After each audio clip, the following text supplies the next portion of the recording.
to start the joint press announcement of a Quad Foreign Ministers meeting.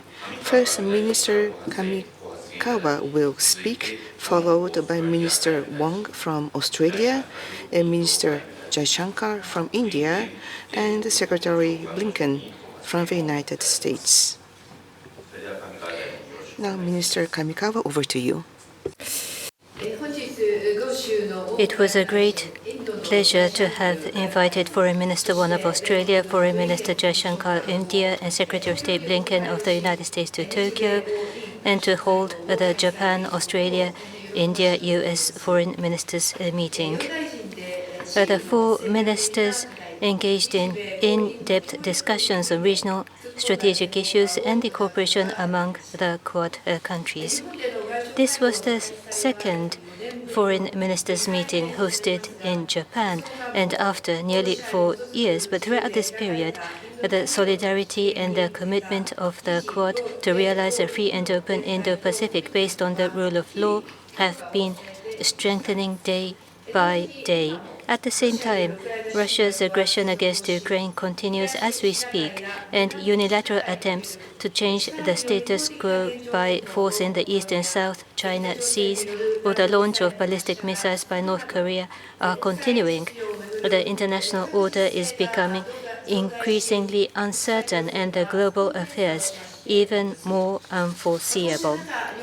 Under this backdrop, the foreign ministers of like-minded countries got together and engaged in strategic dialogue and managed to confirm that we, the Quad, will listen to the needs of the region, that we will commit to resolve the issues, and that we will continue to steadfastly deliver on our commitments. Please allow me to introduce the cooperation that we agreed upon. First of all, what could be said as the starting point, the origin of the Quad, a group of maritime states, that is a cooperation on the reinforcement of maritime order. From maritime domain awareness to the law enforcement on the ground, we will execute a comprehensive cooperation. In order to do so, the Indo-Pacific Partnership for Maritime Domain Awareness shall be expanded into the Indian Ocean. Furthermore, we will collaborate on capacity building assistance on maritime law enforcement and engage in maritime legal dialogue. Number two, we will continue to respond to new needs in the region, such as those arising from scientific and technological advances. Specifically, we will steadily implement the Open RAN in Palau and support capacity building in the field of cybersecurity in the Philippines. Number three, we stand ready to respond quickly to emergencies in the region. The four countries have begun coordinating assistance for humanitarian assistance and disaster relief, and in May, Japan, Australia, India, and the US worked together to provide assistance for the landslide damages in PNG. This is an important initiative from the perspective of human dignity, which Japan attaches great importance to.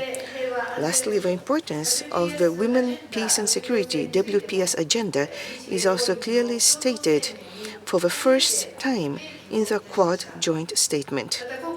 Also this time, we have confirmed our response against information manipulation and interference by foreign countries, including the proliferation of disinformation.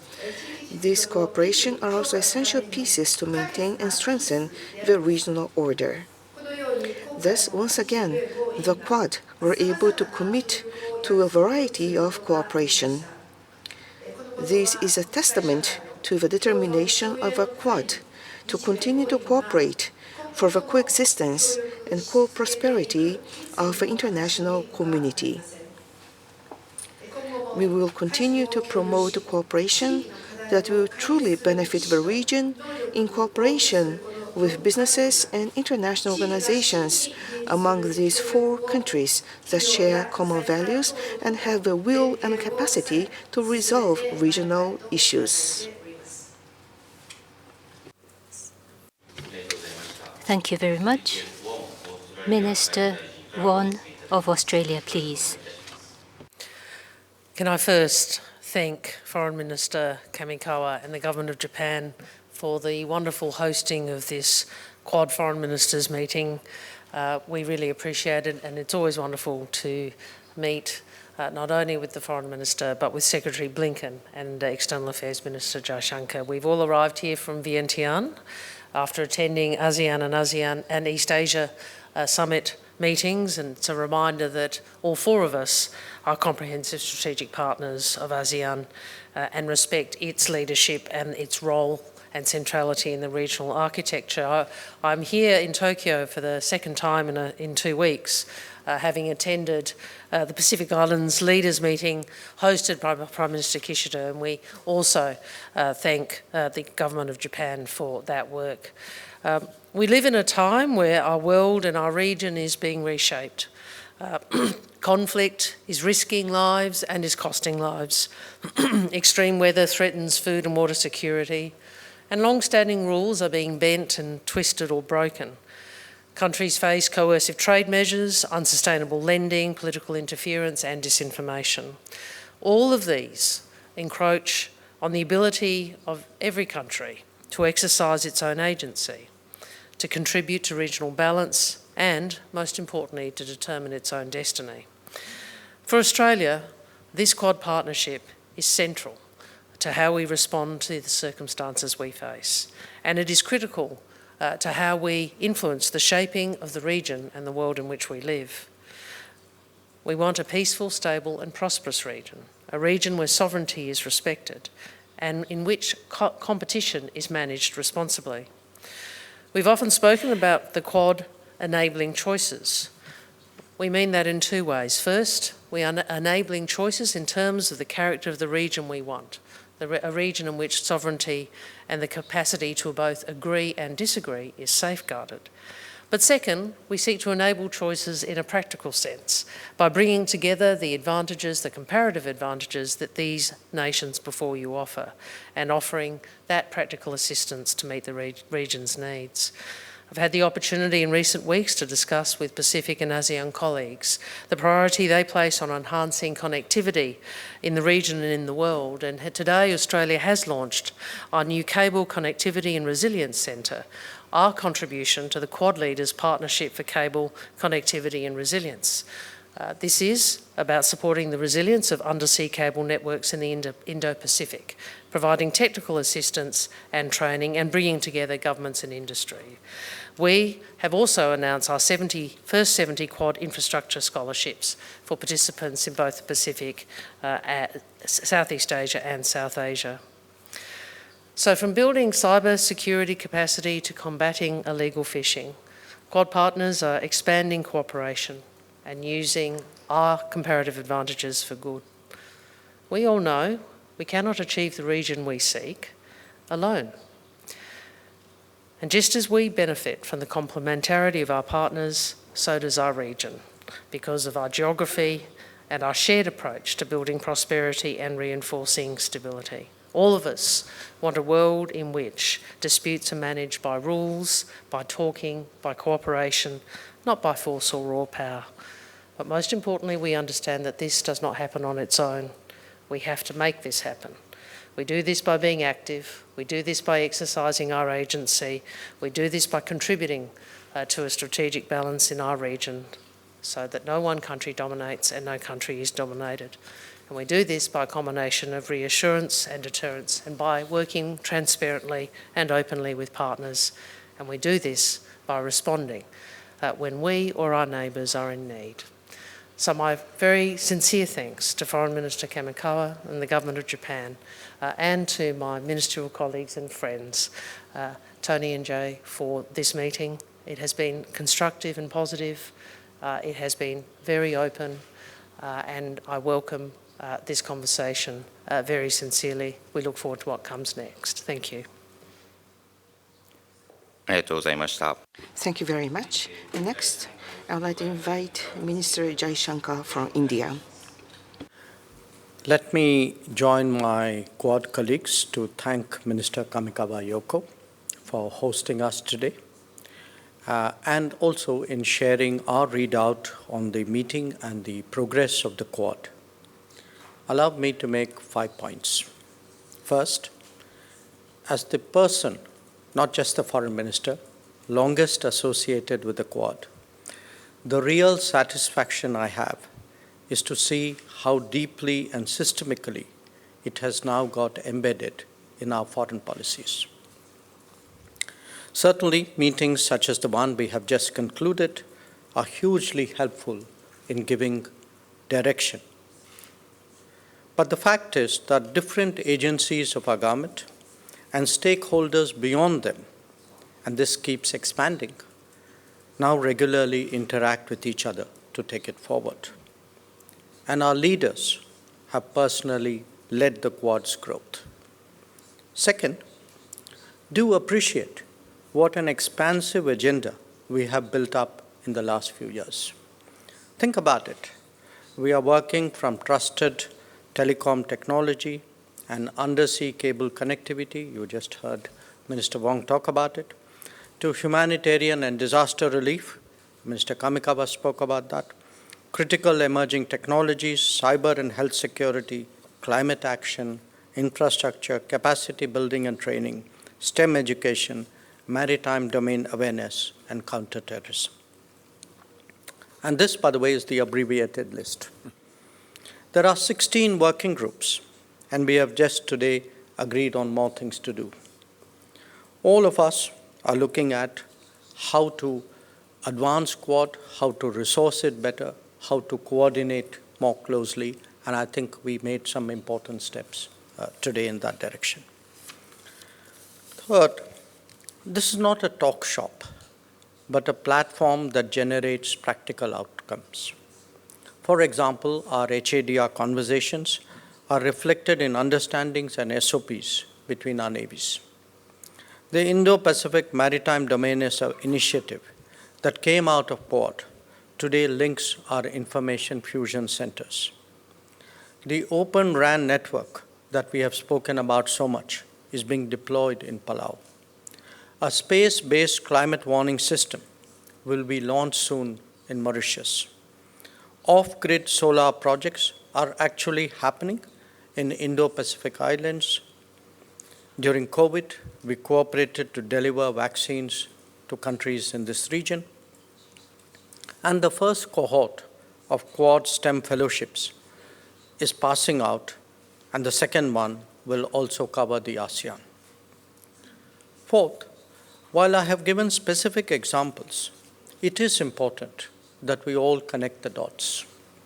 The overall messaging is that our 4 countries, all democratic polities, pluralistic societies, and market economies, are working together for a free and open Indo-Pacific, for a rules-based order, and for global good.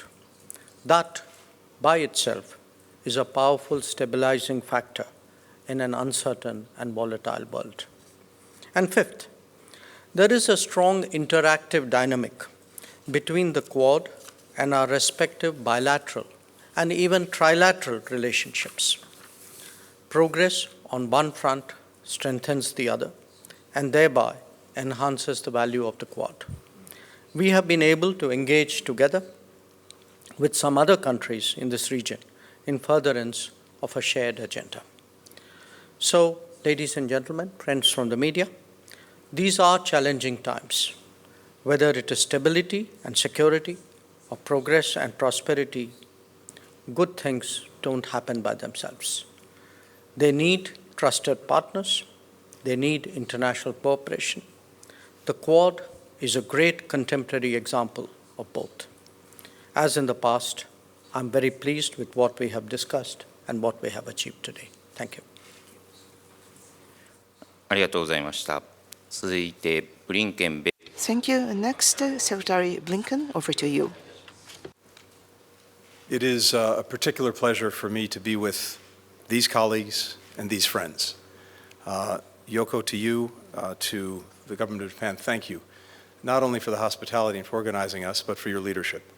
And to my good friends, the Foreign Minister from Australia, Foreign Minister Wong, and the External Affairs Minister from India, Shankar, thank you for the quality of the conversation and the work that we're doing together, not only today, but virtually every day. If my colleagues will indulge me for just 1 minute, I want to speak quickly to the elections that just took place in Venezuela. We applaud the Venezuelan people for their participation in the July 28th presidential election. We commend their courage and commitment to democracy in the face of repression and in the face of adversity. We've seen the announcement just a short while ago by the Venezuelan Electoral Commission. We have serious concerns that the result announced does not reflect the will or the votes of the Venezuelan people. It's critical that every vote be counted fairly and transparently, that election officials immediately share information with the opposition and independent observers without delay, and that the electoral authorities publish the detailed tabulation of votes. The international community is watching this very closely and will respond accordingly. Now, to the business of today.